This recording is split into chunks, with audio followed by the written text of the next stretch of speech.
തെറ്റ് ബോധ്യമായപ്പോൾ അത് തിരുത്തി എന്ത് നടപടി വന്നാലും സ്വീകരിക്കുമെന്നും നാളെ ജില്ലാ കമ്മിറ്റി യോഗത്തിൽ പങ്കെടുക്കുമെന്നും പാർട്ടിക്ക് പൂർണ്ണമായും വിധേയനാണെന്നും പത്മകുമാർ പറഞ്ഞു. പരസ്യമായി പറഞ്ഞത് ശരിയല്ല എന്ന ബോധ്യമുണ്ട്. അതിന്റെ പേരിൽ ഉണ്ടാകുന്ന നടപടി എന്താണെങ്കിലും സ്വീകരിക്കും. തന്റെ പേരിൽ പ്രശസ്തരാവാനാണ് BJP നേതാക്കൾ ശ്രമിച്ചത്. അതുകൊണ്ടാണ് താൻ ഇല്ലാത്ത സമയത്ത് വീട്ടിൽ വന്ന് ഫോട്ടോ എടുത്തതെന്നും പത്മകുമാർ പറയുന്നു. അതെനിക്കും ബോധ്യമുള്ള കാര്യമാണ്. അതിൻ്റെ പേരിൽ പാർട്ടി എന്ത് നിലപാട് സ്വീകരിച്ചാലും അത് ഉൾക്കൊള്ളാനും ഞാൻ തയ്യാറാണ്. അപ്പം അതിനിടയ്ക്കാണ് ഈ ചില രാഷ്ട്രീയ ഭിക്ഷാന്തേഹികളെ കാണുന്നത് പോലെ കാണുകയും ഞാൻ അങ്ങനെയൊന്നും നടക്കുന്ന ആളല്ല. കാരണം ഞാൻ 52 വർഷം മുമ്പ് 1973 ഈ പാർട്ടി ചേരുമ്പോൾ എൻ്റെ കുടുംബത്തിൽ ആരെങ്കിലും പാർട്ടി ആയതുകൊണ്ടോ അതല്ലെങ്കിൽ അങ്ങനെ എന്തെങ്കിലും ഇതല്ല. ഞാനൊരു ആശയപരമായ ധാരണയുടെ അടിസ്ഥാനത്തിലാണ് അന്നത്തെ വിദ്യാർത്ഥി പ്രസ്ഥാനമായിട്ടുള്ള SFIയുടെ പ്രവർത്തകനായിട്ട് മാറിയത്.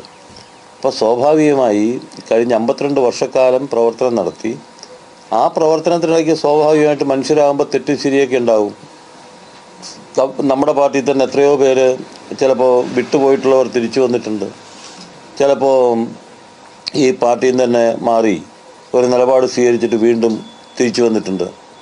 ഇത് കമ്മ്യൂണിസ്റ്റ് പാർട്ടിയെ സംബന്ധിച്ച് അങ്ങനെയുള്ള പ്രശ്നങ്ങൾ ഉണ്ടാകുമ്പം ഒരു കേഡർക്കൊരു പെശവുണ്ടായാൽ അത് പത്മകുമാർ ആയാലും വേറെ ആരായാലും ഒരു കേഡർക്ക് ഒരു പ്രശ്നം എന്തെങ്കിലും കാരണത്താൽ ഉണ്ടായിക്കഴിഞ്ഞാൽ അത് പറഞ്ഞ് പരിഹരിക്കുകയും ആ പ്രശ്നങ്ങൾ തിരുത്തി മുമ്പോട്ട് കൊണ്ടുപോകുന്ന പാർട്ടിയാണ്, തെറ്റ് തിരുത്തി മുമ്പോട്ട് പോകുന്ന പാർട്ടിയാണ് CPM.